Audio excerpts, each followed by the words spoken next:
Hello, welcome back. ഇന്നലത്തെ video കണ്ടപ്പോൾ നിങ്ങൾക്ക് ഒരു പക്ഷേ ഞാൻ എത്രത്തോളം പെയിൻസ് ആൻഡ് സഫറിങ്സ് കഴിഞ്ഞ ശേഷമാണ് സർജറി എന്ന തീരുമാനത്തിലോട്ട് എത്തിയതെന്ന് മനസ്സിലാവും. അതിന് കാരണമായ പല പല പല ഇൻസിഡൻസ് എൻ്റെ ലൈഫിലുണ്ട്. അതുകൊണ്ട് ഇന്ന കാരണം എന്ന് ഞാൻ എടുത്തു പറയാത്തത് ഒരുപക്ഷെ അതിന് റീസണായ ആൾക്കാർക്ക് അതൊരു വേദന ആവണ്ട എന്നോർത്താണ്. ചില ആളുകൾ പറഞ്ഞ ചില കാരണങ്ങളൊക്കെ തന്നെ കാരണമാണ് ഞാൻ ഇങ്ങനെ ഡിസിഷനിലോട്ട് എത്തിയത്. അപ്പം ഇന്ന ആളുടെ പേരോ അല്ലെങ്കിൽ ഇന്ന കാരണം കൊണ്ടുമാണ് ഞാൻ finally I am going to do a surgery എന്ന് തീരുമാനിച്ചത് എന്ന് ഞാൻ പറയുന്നില്ല. പക്ഷേ അങ്ങനത്തെ കുറേ ഇൻഷുറൻസ് കാരണം തന്നെയാണ് തീരുമാനിച്ചത്. പിന്നെ വലിയൊരു ഫാക്ടർ ആയിരുന്നത് മണിയായിരുന്നു. ഞാൻ ചെറിയ രീതിയിലൊക്കെ അന്വേഷിച്ചപ്പോൾ, അതായത് സുനിൽ സാർ എന്നോട് പറഞ്ഞതിന് ശേഷം ഞാൻ ബിടെക്കിന് പഠിക്കുന്ന സമയത്ത് ഒരു ഹോസ്റ്റൽ മേറ്റ് ഉണ്ടായിരുന്നു, നിസി. അപ്പോൾ നിസിക്ക് എന്തോ കണ്ണിന് എന്തോ ഒരു പ്രശ്നം ഉണ്ടായിട്ട് കണ്ണിലെന്തോ കൊണ്ട് കയറുമെന്ന് ചെയ്തപ്പോൾ ഇങ്ങനെ പൊസിഷൻ ചേഞ്ച് വന്നു. അപ്പോൾ അത് കറക്റ്റ് ചെയ്യാൻ വേണ്ടിയിട്ട് വീണ്ടും ഇങ്ങനെ ഒരു സർജറി ചെയ്ത് വന്നിട്ടുണ്ട്. അപ്പോൾ അതേ സെയിം സർജറി എനിക്കും ചെയ്താൽ ഇത് പെട്ടെന്ന് മാറും എന്ന് അവൾ പറഞ്ഞിട്ടുണ്ടായിരുന്നു. അപ്പം ഞാൻ അവളോട് പ്രൈസിനെ പറ്റിയൊക്കെ ചോദിച്ചിട്ടുണ്ടായിരുന്നു. അപ്പം ഇതിൻ്റെ കോസ്റ്റ് കുറച്ച് കൂടുതലാണെന്നാണ് അവളും പറഞ്ഞത്. ലൈക്ക് പിന്നെ നമ്മളൊരു കണ്ണിൻ്റെ കാര്യം അല്ലെങ്കിൽ കണ്ണിനൊരു പ്രശ്നം പോലെ നമ്മൾ എപ്പോഴും ഡെസ്റ്റിനേഷൻ എന്ന് പറയുന്നത് അങ്കമാലിയിലെ ഹോസ്പിറ്റലായിരിക്കുമല്ലോ. അപ്പോൾ അങ്കമാലിയിലെ ഹോസ്പിറ്റലിൽ ഞാൻ ഏകദേശം എനിക്ക് തോന്നുന്നത് ഞാൻ അവരുടെ സ്കിൻ ക്ലിനിക്കിലൊക്കെ വിളിച്ച് അന്വേഷിച്ചിരുന്നു. അപ്പോഴൊക്കെ എനിക്കറിയാൻ പിന്നെ 1 lakh എബോവ് ആണ് അവരൊക്കെ പ്രൈസ് പറഞ്ഞത്. അതുകൊണ്ട് തന്നെ വീണ്ടും ഞാൻ ബാക്കോട്ട് നിൽക്കുകയായിരുന്നു ചെയ്തത്. ബിക്കോസ് അത്രയും ഒരു പൈസ ചെലവ് ചെയ്തിട്ട് ഇനിയിപ്പോൾ അങ്ങനെ കറക്റ്റ് ആയില്ലെങ്കിൽ എൻ്റെ കണ്ണിന് എന്തെങ്കിലും പറ്റിയാലെന്നൊക്കെയുള്ള പേടി എനിക്കുണ്ടായിരുന്നു. സത്യം പറഞ്ഞു കഴിഞ്ഞാൽ പെയിൻ ഒരു വലിയ ഫാക്ടറാണ്. അതെനിക്ക് നല്ല പേടിയുള്ളായിരുന്നു. എൻ്റെ ഒരു എക്സ്പീരിയൻസ് പറയാം. നമ്മൾ സെക്കൻഡ് സൈഡ് എല്ലാവരും തന്നെ കുത്തുന്ന ഒരു സമയം ഉണ്ടായിരുന്നു. അപ്പോൾ ആ ഒരു സമയത്ത് എൻ്റെ അനിയത്തിയും ഏട്ടത്തിയും ഒക്കെ കുത്തിയിട്ട് ഞാൻ കുത്തിയിട്ടുണ്ടായിരുന്നു. എനിക്ക് ഭയങ്കര പേടിയായിരുന്നു. എൻ്റെ ഒരു ദിവസം എന്തോ ഒരു ആവേശത്തിൻ്റെ പുറത്ത് ഞാൻ കുത്താൻ പോയി. എന്ത് സംഭവിച്ചത് എന്താന്ന് പറഞ്ഞു കഴിഞ്ഞാൽ വേദനയില്ലാതെ കാത് കുത്തുന്നു എന്ന് പറഞ്ഞൊരു കടയിൽ കയറി. എന്നിട്ട് എൻ്റെ ഒരു കാതിൽ കുത്തി കഴിഞ്ഞപ്പോൾ എനിക്ക് ചെറുതായിട്ടല്ല ഒരു എന്താ പറയുക, ഒരു പ്രത്യേക ഒരു ഇമ്പൾസ് ആണല്ലോ, നമുക്കൊരു ഇമ്പൾസ് പെയിൻ ആണല്ലോ ഫീൽ ചെയ്യുക. ആ പെയിൻ വന്നതോടുകൂടി ഞാൻ നെക്സ്റ്റ് കാത് എന്ത് ചെയ്ത് ഇയാൾക്ക് കാണിച്ചു കൊടുക്കില്ലാത്ത അവസ്ഥയായിരുന്നു. പിന്നെ ഇവരെന്നെ നിർബന്ധിച്ച് പിടിച്ചു നിർത്തിയിട്ടൊക്കെയാണ് രണ്ടാമത്തെ കാതിൽ കുത്തിയത്. അപ്പോൾ ഒരു കാത് കുത്തുന്നതിന് പോലും ഇത്രയും പെയിൻ ഇല്ലെങ്കിൽ ഇത്രയും പേടിയുള്ള ഒരാൾ കണ്ണ് 2 തവണ കീറി സർജറി ചെയ്യാൻ സമ്മതിച്ചു എന്ന് പറയുന്നതിൽ നിന്ന് തന്നെ നിങ്ങൾക്ക് മനസ്സിലാക്കാൻ പറ്റും.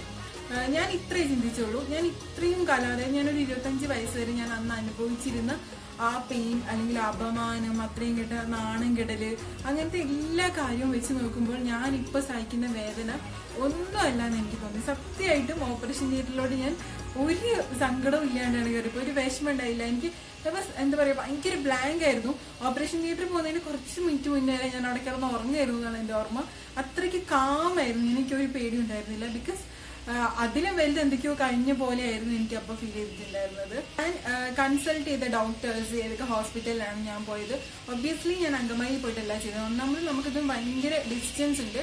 അപ്പോൾ ഇത്രയും ദൂരം നമ്മൾ ഹോസ്പിറ്റലിലോട്ട് പോകാൻ വരും. അതും അങ്ങോട്ട് പോകുന്ന ഒരു പക്ഷേ നമുക്ക് ഈസിയറായിരിക്കും. പക്ഷെ ഇങ്ങോട്ട് തിരിച്ചു വരുമ്പോൾ ഈ കയറിയ കണ്ണു വെച്ച് നമുക്ക് തിരിച്ചു തരാൻ പറഞ്ഞാൽ ഇറ്റ്സ് നോട്ട് ദാറ്റ് സിമ്പിൾ. അപ്പോൾ അതുകൊണ്ട് തന്നെ ഞാൻ അപ്പോൾ പെട്ടെന്ന് വിചാരിച്ച് നമ്മുടെ ലൊക്കാലിറ്റിയിൽ അല്ലെങ്കിൽ ചുറ്റുവട്ടത്തിൽ ഏതെങ്കിലും ഒരു ഹോസ്പിറ്റലിൽ റീച്ച് ചെയ്യാന്നുള്ളതാണ്. അങ്ങനെ ഞാൻ കൽപ്പറ്റ, എനിക്ക് തോന്നുന്നത് അഹല്യയിൽ പോയി അവിടെ ഒരു ഡോക്ടറിനെ കണ്ട്. അപ്പോൾ ആ ഡോക്ടർ ഈ പറഞ്ഞതുപോലെ ഇത്ര കാര്യങ്ങളേ ഉള്ളൂ. പുള്ളി എനിക്ക് വലിയ തിരക്കൊന്നും ഉണ്ടായിരുന്നില്ല അന്ന് ആശുപത്രിയിൽ. അപ്പോൾ ആ ഡോക്ടർ എനിക്കിങ്ങനെ വരച്ച് കാണിച്ചു തന്നു. ആള് കന്നഡിക എന്തോ ആണ്. അപ്പം ഇംഗ്ലീഷിലായിരുന്നു കോൺവേഴ്സ് ചെയ്തിരുന്നത്. എന്നിട്ട് ആ ഡോക്ടർ നല്ല വ്യക്തമായിട്ട് എനിക്ക് പറഞ്ഞു, ഇതാണ് നിന്റെ പ്രശ്നം, ഇതിങ്ങനെ ചെയ്താൽ മാറും എന്നുള്ള കാര്യങ്ങൾ എനിക്ക് വരച്ച് കാണിച്ചു തന്നു. എന്താണ് മാറ്റേണ്ടത്, ഞാൻ മാറ്റിത്തരാം, ഇത്ര പൈസ ആവുള്ളൂ, അത് മറ്റേ എന്താ പറയുക ഹെൽത്ത് ഇൻഷുറൻസ് ഒന്ന് എടുക്കാനും പറ്റുന്ന പോലെ പുള്ളി വളരെ എന്താ പറയുക ഭയങ്കരമായിട്ട് മോട്ടിവേറ്റ് ചെയ്തു. ആ ആള് കാരണമാണ് ഒരുപക്ഷെ ഞാൻ ഈ സർജറി എന്തായാലും ചെയ്തു എന്ന് പറയുന്നത് കേട്ടോ. അപ്പം എന്നിട്ട് പറഞ്ഞു, നിനക്ക് രാവിലെ സർജറി ചെയ്ത് കഴിഞ്ഞാൽ ഉച്ച കഴിഞ്ഞ് ഇവിടുന്ന് പോകാം, അത്രയേ ഉള്ളൂ, ചെറിയ സമയത്തെ പ്രൊസീജിയറാണ്, ഞാൻ ഇവിടെ ഇടയ്ക്കിടയ്ക്ക് ഈ സർജറി ഒക്കെ ചെയ്യുന്നതാണ്, ഒരു പ്രശ്നമില്ലാന്ന് പറഞ്ഞു. അപ്പോൾ ആ സമയത്ത് പക്ഷേ ഞാൻ പോളിയിൽ വർക്ക് ചെയ്തുകൊണ്ടിരിക്കുകയായിരുന്നു. അതുകൊണ്ട് തന്നെ എനിക്ക് ആ സമയത്ത് ലീവ് എടുക്കാൻ പറ്റുമായിരുന്നു. പിന്നെ പോളിയിലായതുകൊണ്ട് എന്തായാലും മാർച്ചിൽ നമുക്ക് ലീവായിരിക്കുമല്ലോ. ബിക്കോസ് ഏപ്രിൽ മെയ് എന്തായാലും വെക്കേഷനാണ്.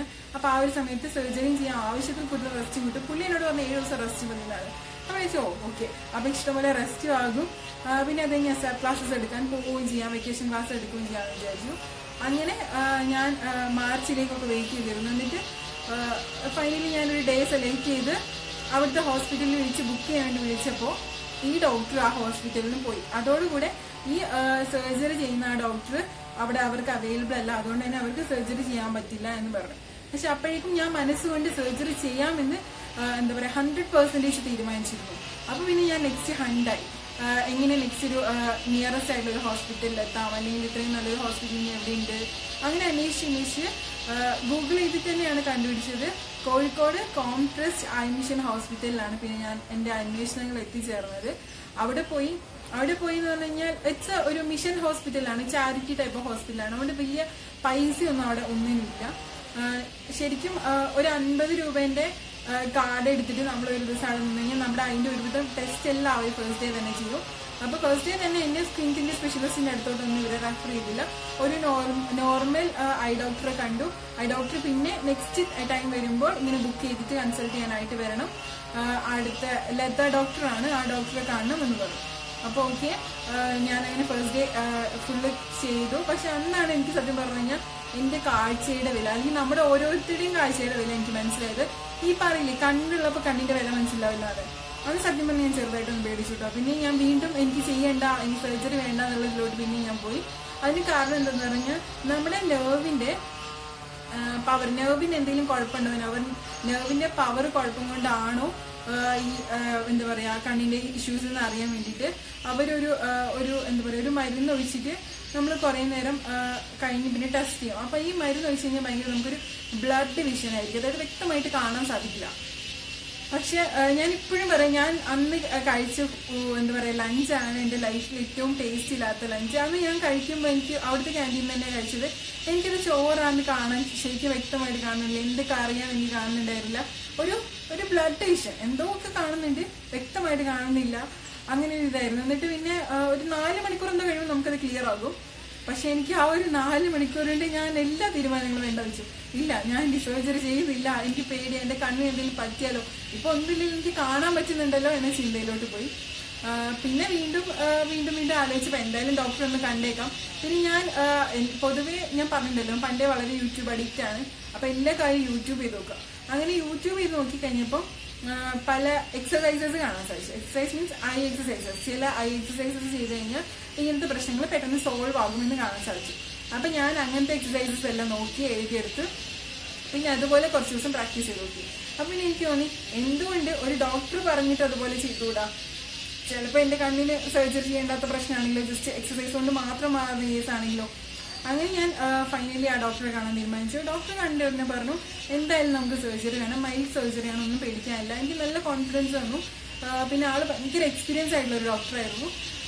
എനിക്കിങ്ങനെ തോന്നി ഈ ഡോക്ടർ ചെയ്താൽ എനിക്ക് ശരിയാവുമെന്ന് തോന്നി. പിന്നെ ഇത് ആക്ച്വലി ഒരു നെർവിൻ്റെ ചെറിയ പ്രശ്നമാണ്, അതായത് നെർവ് കറക്റ്റ് പൊസിഷൻ അല്ലാണ്ട് ഒരു പൊസിഷൻ മാറിയിരിക്കുക, അതായത് ഒരു ആംഗിൾ, ചെറിയൊരു ആംഗിൾ ചേഞ്ച് വന്നിരിക്കുന്നതാണ്. അപ്പൊ അവരിങ്ങനെ പല ടെസ്റ്റ് നടത്തിയിട്ട് ഇത് കറക്റ്റ് ആയിട്ട് ഡിറ്റക്ട് ചെയ്യും. എന്താ പറയാ, സിംപ്ലി മാത്സ് ആണ്. അവരിത് കറക്റ്റ് ഏത് ആംഗിളിൽ ഏത് ആംഗിളിലോട്ടാണ് മാറ്റി വെക്കേണ്ടത് കൃത്യമായിട്ട് തീരുമാനിച്ച് എങ്ങനെ നെർവ് റീപ്ലേസ് ചെയ്യുന്ന അങ്ങനെ എന്തോ ആണ്. പക്ഷെ ഡോക്ടർ എന്നോട് ആദ്യം തന്നെ സർജറി ചെയ്തപ്പോൾ പറഞ്ഞു ഒരു 30% ചാൻസ് ഉണ്ട് റീസർജറിക്ക്, ചിലപ്പോൾ ഒരു റീസർജറി ആവശ്യമായി വന്നേക്കാമെന്ന് പറഞ്ഞു. 2 കണ്ണും ചെയ്യണമെന്ന് പറഞ്ഞു. കൂടുതൽ പ്രശ്നം ലെഫ്റ്റ് ഐനാണ്, റൈറ്റ് ഐക്ക് വലിയ പ്രശ്നമൊന്നുമില്ല, എന്നാലും 2ഉം ചെയ്യണം, എന്നാലാണ് 2ഉം നോർമൽ ആവുള്ളൂ, ഒരുപോലെ ആവുള്ളൂ എന്ന് പറഞ്ഞു. അങ്ങനെ ഫൈനലി ഞാൻ ഏപ്രിലിൽ സർജറി ചെയ്തു. ഫസ്റ്റ് സർജറി ഏപ്രിലായിരുന്നു. ഏപ്രിലിൽ എൻ്റെ ഓർമ്മ ശരിയാണെങ്കിൽ ഞാൻ അന്നത്തെ ഒരു ദിവസം മാത്രമാണ് അവിടെ നിന്നത്. വലിയ റെസ്റ്റ് ഒന്നും ആവശ്യമില്ല, അതായത് ഹോസ്പിറ്റൽ റെസ്റ്റ് ആവശ്യമില്ല. സർജറിന്റെ അന്ന് മോർണിംഗ് അവിടെ നമ്മൾ എത്തി, ഒരു ഉച്ചേൻ്റെ ഉള്ളിൽ സർജറി കഴിഞ്ഞു. അന്നത്തെ ഡേ അവിടെ സ്പെൻഡ് ചെയ്തു. പിറ്റേ ദിവസം ഡോക്ടറെ കണ്ടു. കണ്ണിങ്ങനെ കെട്ടിവെച്ചിരിക്കുന്നത് നമ്മൾ സിനിമയിലൊക്കെ കാണില്ലേ, പഞ്ഞിയൊക്കെ വെച്ച് 2 കണ്ണും ഫുള്ള് ബ്ലൈൻഡ് പോലെ അങ്ങനെ കെട്ടിവെച്ചു. പിറ്റേന്ന് കണ്ണിന്റെ കെട്ടഴിച്ചു. എനിക്ക് കാഴ്ചക്കൊന്നും ഒരു പ്രശ്നം ഉണ്ടായിരുന്നില്ല. പിന്നെ പൊസിഷൻ ഒന്നും നമുക്ക് കറക്റ്റ് ആയിട്ട് മനസ്സിലാൻ പറ്റില്ല കേട്ടോ. പിന്നെ പെയിനോ ഒന്നും ഉണ്ടായിരുന്നില്ല, കാരണം ഞാൻ അനസ്തേഷ്യ ചെയ്തിട്ടാണ് നമ്മൾ സർജറി ചെയ്യുന്നത്. ഒന്നും അറിയില്ല, ഉറങ്ങി പോകുന്നില്ല കേട്ടോ.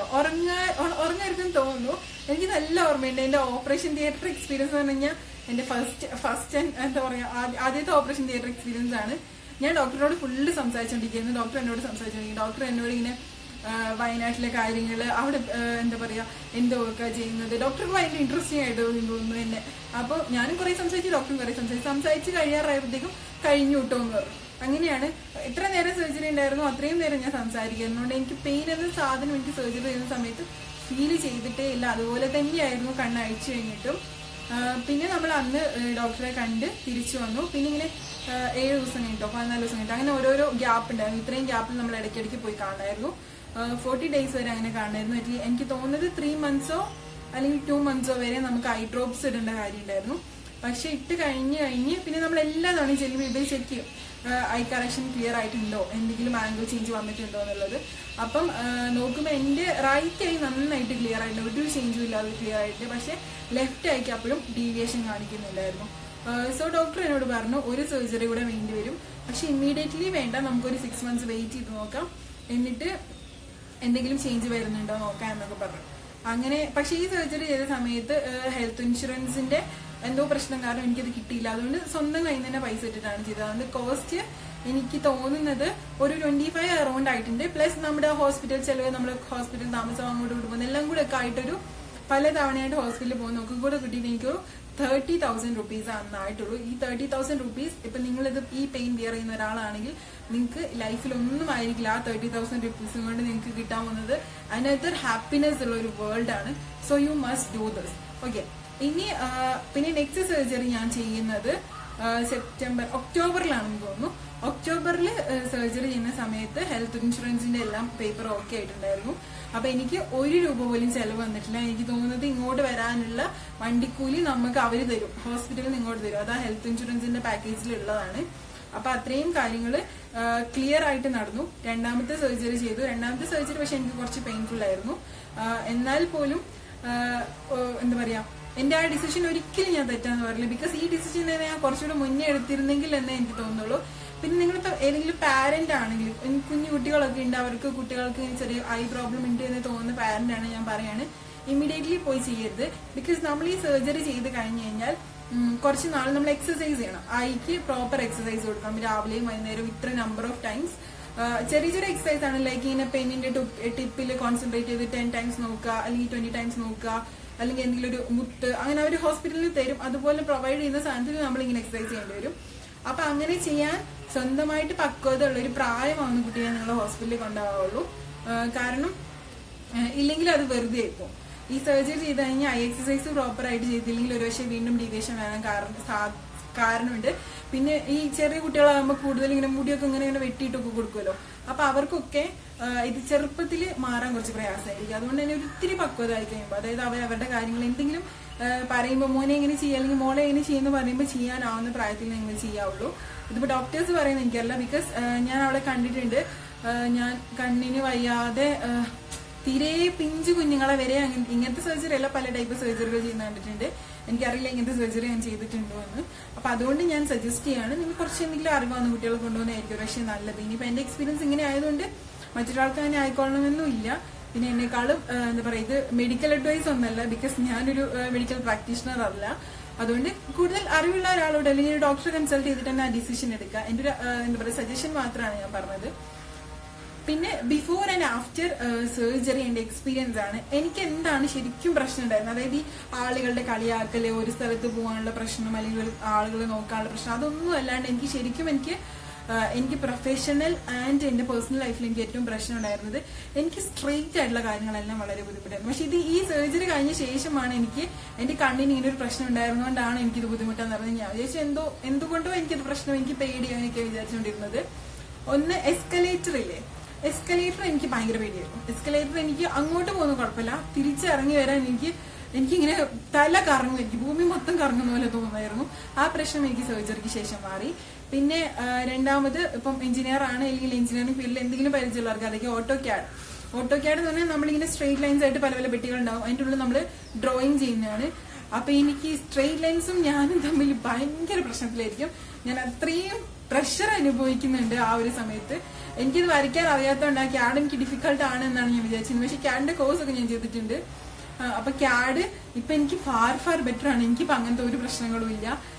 പിന്നെ സ്ട്രെയിറ്റ് ലൈൻസ് വരയ്ക്കാൻ ഞാൻ എപ്പോഴും പറയും, എനിക്ക് അത്യാവശ്യം വരയ്ക്കാനൊക്കെ അറിയും. പക്ഷെ സ്ട്രെയിറ്റ് ആയിട്ടുള്ള സാധനങ്ങൾ, അതായത് ഞാൻ ഇപ്പൊ എഞ്ചിനീയറിംഗിന് സിവിൽ സെലക്ട് ചെയ്യുന്നതിന് കാരണം തന്നെ ഒരു പക്ഷെ അതായിരിക്കും. എനിക്ക് ബിൽഡിങ്സ് ഒക്കെ ഇഷ്ടമാണ്, അല്ലെങ്കിൽ കൺസ്ട്രക്ഷൻസ് ഒക്കെ ഇഷ്ടമാണ്. പക്ഷെ എനിക്ക് വരയ്ക്കാൻ ഇഷ്ടമില്ലാത്തല്ല എനിക്കത് സെറ്റ് ആവില്ല. എനിക്ക് സ്ട്രെയിറ്റ് ലൈൻസ് ഒരു കണക്കിനും സെറ്റ് ആവില്ല. അതുകൊണ്ടാണ് ഞാൻ എഞ്ചിനീയറിംഗ് പോയപ്പോൾ ഇലക്ട്രിക്കൽ സെലക്ട് ചെയ്തത്. ഇലക്ട്രിക്കൽ പോയപ്പോഴും പക്ഷെ അവിടെയും ക്യാഡ് ഉണ്ടായിരുന്നു എന്നുള്ളതാണ് വേദനാജനകമായ സത്യം. അപ്പൊ ഈ സ്ട്രെയിറ്റ് ലൈൻസ് എനിക്ക് എപ്പോഴും ഒരു വില്ലനായിരുന്നു.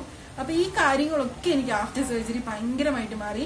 പിന്നെ ആഫ്റ്റർ സർജറിയും ബിഫോർ സർജറിയും എനിക്ക് കാഴ്ചക്ക് യാതൊരു വ്യത്യാസവും ഇല്ല. എന്ന് പറഞ്ഞു കഴിഞ്ഞാൽ കാഴ്ച ശക്തിക്ക് ഒരു വ്യത്യാസമില്ല, കാഴ്ച ഒരുപാട് വ്യത്യാസപ്പെട്ടു.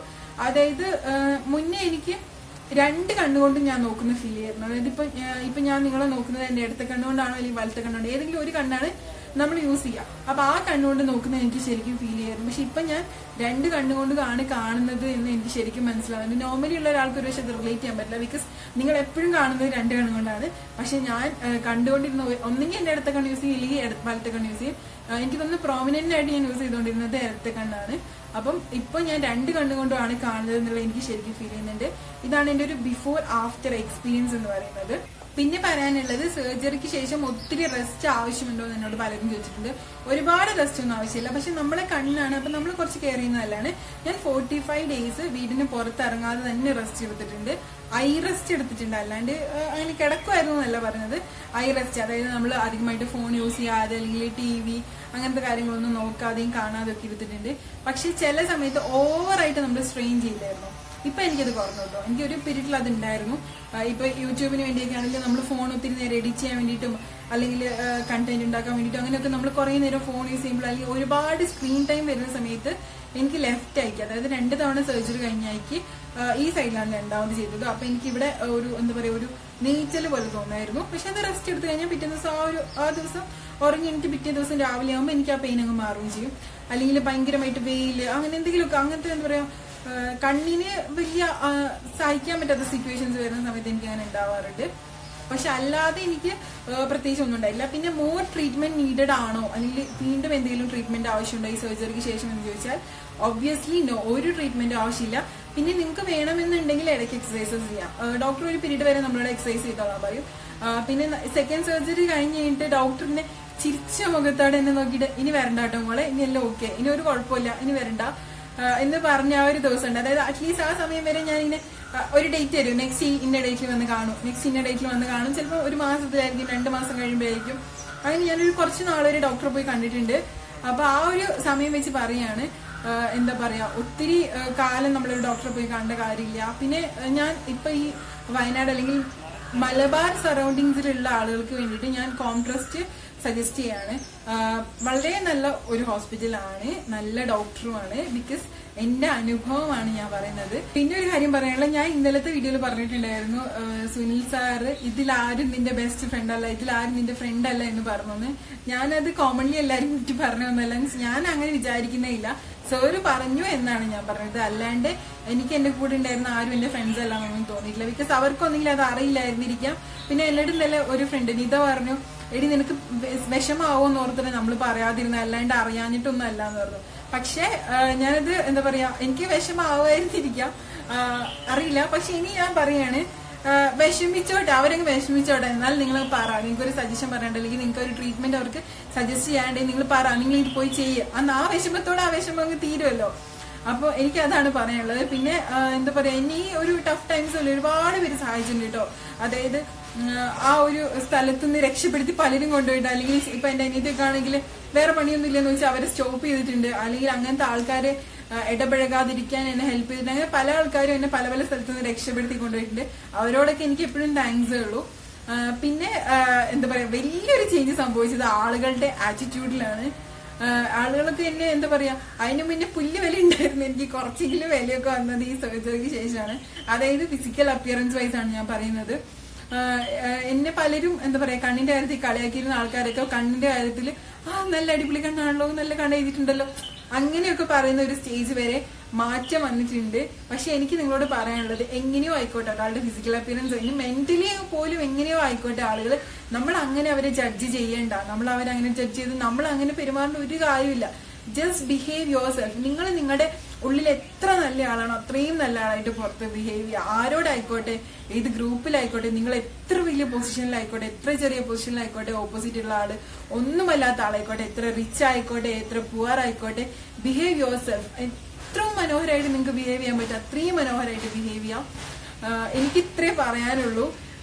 സർജറിന്റെ കാര്യം പറയുകയാണെങ്കിൽ എനിക്ക് ഒത്തിരി പറയാനുണ്ട്. ബിക്കോസ് ഞാനൊരു എന്താ പറയാ വലിയ ഒരു പീരീഡ് ഓഫ് ടൈമിലൂടെയാണ് ഞാൻ കടന്നു പോയിക്കൊണ്ടിരുന്നത്. പക്ഷെ എനിക്ക് ഡ്രാസ്റ്റിക് ചേഞ്ച് ആയിരുന്നു. അതിനുശേഷമാണ് ഞാൻ ഡ്രൈവിംഗ് പഠിച്ചത്. ബിക്കോസ് ഡ്രൈവിംഗ് എന്താണ്, റോഡ് സ്ട്രെയിറ്റ് ആണ്. സോ നമുക്കതൊന്നും കറക്റ്റ് ആയിട്ട് ഒന്നും ചെയ്യാൻ പറ്റാത്തൊരു സാഹചര്യമായിരുന്നു എനിക്കുണ്ടായിരുന്നത്. അപ്പം എന്റെ ലൈഫിലൊരു വലിയ ചേഞ്ച്, അതായത് എന്റെ ലൈഫിൽ ഞാൻ എടുത്ത ഏറ്റവും മനോഹരമായ അല്ലെങ്കിൽ ഏറ്റവും അടിപൊളിയായിട്ടുള്ള ഡിസിഷൻ ആയിരുന്നു ഐ കറക്ഷൻ സർജറി എന്നുള്ളത്. അപ്പൊ നിങ്ങൾ ആരെങ്കിലും നിങ്ങളുടെ ഏതെങ്കിലും ഫ്രണ്ട്സോ, ഇപ്പൊ ഞാൻ പറയുമ്പോൾ നിങ്ങൾക്ക് തോന്നുന്നുണ്ട് എങ്ങനെയാ ഡയറക്റ്റ് ആ ഫ്രണ്ടിനോട് പോയി പറയാ, എന്തെങ്കിലും പ്രശ്നമാവില്ല, അയാൾക്ക് ഫീൽ ആവില്ല എന്ന് നിങ്ങൾക്ക് തോന്നുകയാണെങ്കിൽ ആ ഫ്രണ്ടിന്റെ അടുത്തൊരാളോട് പറയും. ഇപ്പൊ അവരുടെ അച്ഛനോടോ അമ്മയോടോ അവരുടെ സിസ്റ്ററിനോടോ അല്ലെങ്കിൽ എന്തെങ്കിലും ഒരു റിലേഷനുള്ള ആളോടോ ആ ഒരു ഐഡിയ അവരുടെ വീട്ടിലോട്ട് എത്തിക്കാൻ പറ്റുന്ന രീതിയിൽ. സർജറി ഒറ്റയ്ക്ക് ഒരാൾക്ക് ഒരിക്കലും പോയി ചെയ്യാൻ കഴിയില്ല, ഫാമിലി സപ്പോർട്ട് എന്തായാലും വേണം. അപ്പൊ എന്റെ ഫാമിലി എന്നെ സപ്പോർട്ട് ചെയ്ത പോലെ തന്നെ ഏതൊരാളുടെ ഫാമിലി അവരെ സപ്പോർട്ട് ചെയ്യും. ബിക്കോസ് ഒരാളും സ്വന്തം മക്കൾ അല്ലെങ്കിൽ കൂടെ ഉള്ള ഒരാൾ വേദനിക്കണം, വിഷമിക്കണം, കളിയാക്കപ്പെടണം എന്ന് ഒരിക്കലും ആഗ്രഹിക്കില്ല. അതുകൊണ്ട് തന്നെ നിങ്ങൾ എങ്ങനെയെങ്കിലും ഈ മെസ്സേജ് അവർക്ക് കൺവേ ചെയ്ത് കൊടുക്കുക. ഒരിക്കലും ഇതൊരു ഭാഗ്യമുള്ള കാര്യമേ അല്ല. ഭാഗ്യത്തിന് വേണ്ടി ആരും കണ്ണുവെച്ച് കൊണ്ടു നടക്കേണ്ട ഒരു കാര്യമില്ല. ഭാഗ്യമൊക്കെ വരുമായിരിക്കാം, ഇല്ലായിരിക്കാം. ഇനി നിങ്ങൾ ഒരാളെ ഇങ്ങനെ കാണുമ്പോൾ ഒരിക്കലും കളിയാക്കാതിരിക്കുക, മാക്സിമം അവരെ സപ്പോർട്ട് ചെയ്യാൻ ശ്രമിക്കുക. അല്ലെങ്കിൽ ചിലപ്പോൾ ട്രീറ്റബിൾ അല്ലാത്ത കേസ് പോലും ഉണ്ടാകും. അതായത് ഐ കറക്ഷൻ സർജറി ചെയ്താൽ ചിലപ്പോൾ ശരിയാവാത്ത അല്ലെങ്കിൽ മുഴുവനായിട്ടും ശരിയാവാത്ത ആൾക്കാരൊക്കെ ഉണ്ടാകും. പക്ഷെ അവരൊന്നും ഒരിക്കലും കളിയാക്കരുത്. ബിക്കോസ് അവരുടെ ജീവിതത്തിൽ ഏറ്റവും ടഫ് ടൈമിലൂടെ ആയിരിക്കും കടന്നു പോകുന്നുണ്ടാവുക. ജസ്റ്റ് ഒരാളോട് മിണ്ടുക, സംസാരിക്കുക, ഒരു ഗ്രൂപ്പിൽ നിൽക്കുക എന്നുള്ളത് ഒരു വലിയ ഡിസിഷൻ ആയിരിക്കും അയാൾക്ക്. അയാളെ നിങ്ങൾക്ക് സപ്പോർട്ട് ചെയ്യാൻ കഴിയുന്നുണ്ടെങ്കിൽ അതിൽ കൂടുതലായിട്ട് നിങ്ങൾക്ക് ഒന്നും ചെയ്യാനുണ്ടാവില്ല. So that's it. ഇന്നത്തെ വീഡിയോ ഇവിടെ എൻഡ് ചെയ്യാണ്. Thank you so much for watching. If you like it, please subscribe, like, share and comment your opinions. Thank you so much.